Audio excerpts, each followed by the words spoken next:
को युवा दिवस के रूप में मनाया जाता है। आप सभी शिक्षकगणों और बहनों और भाइयों को मेरे सभी के सामने अपनी कुछ बातें प्रस्तुत करना चाहूंगी। स्वामी विवेकानंद जी को पढ़ने का बड़ा ही शौक था। वे प्रतिदिन गीता का पाठ किया करते थे। एक बार उनके घर में एक अंग्रेज आया। उसने देखा कि बिस्तर के बगल में स्टूल पर गीता रखी हुई थी। गीता के ऊपर बहुत सारी 15-20 पुस्तकें रखी हुई थी, कुछ अंग्रेजी राइटर्स की भी थी। अंग्रेज देखकर बोला कि देखा, आपने भी तो मान ही लिया है कि हमारे राइटर्स की पुस्तकें ऊपर हैं और आपकी गीता नीचे है। ऊपर वाले हमारे राइटर्स की, उससे नीचे हमारे राइटर्स की, उससे नीचे भी हमारे राइटर्स की है। विवेकानंद जी हाजिर जवाबी थे। उन्होंने झट से गीता खींची और सारी पुस्तकें गिर गई। विवेकानंद ने कहा कि बेस तो यही था बेटा।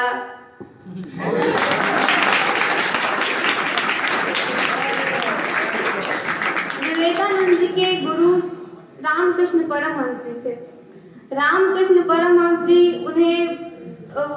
उनसे उनका बड़ा स्नेह था। एक बार वो उनके घर गए तो उन्होंने गेट खटखटाया, उनसे शिक्षा ग्रहण करने गए तो तब उन्होंने बाहर आकर पूछा, आप कौन हैं? तो उन्होंने कहा कि मैं विवेकानंद, मैं तो जानता ही नहीं हूँ मैं कौन हूँ, यही तो आपसे सीखने आया हूँ, मैं जानता ही नहीं हूँ अपने आप को मैं कौन हूँ। तो उन्होंने कहा, ऐसे ही उन्होंने उसको अपने शरण में ले लिया, उन्हें शिक्षा दी। तब युवाओं के लिए विवेकानंद जी की धारणा मैं कुछ व्यक्त करना चाहूंगी। वो कहते थे कि युवाओं को निर्भीक होना चाहिए, उन्हें अधिक से अधिक सामाजिक गतिविधियों में भाग लेना चाहिए। युवाओं को शिक्षा का स्तर ऐसा होना चाहिए जो आम जनता की सेवा कर सके।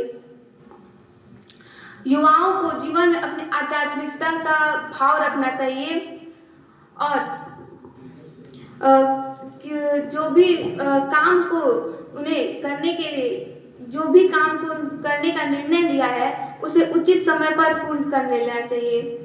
अब उन्होंने कहा था कि जीवन में रिश्ते होना जरूरी नहीं है, रिश्तों में जीवन होना जरूरी होता है।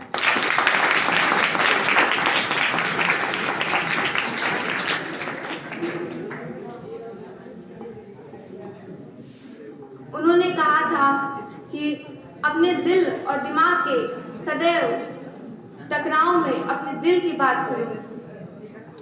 अब कभी भी खुद को कमजोर मत समझना, क्योंकि ये सबसे बड़ा अपराध होता है। सदैव जो काम करने के लिए तुम लग्न हो उस काम को करो, जागो, उठो, भागो और जब तक रुको मत जब तक उस कार्य को तुम पूर्ण ना कर सको। धन्यवाद।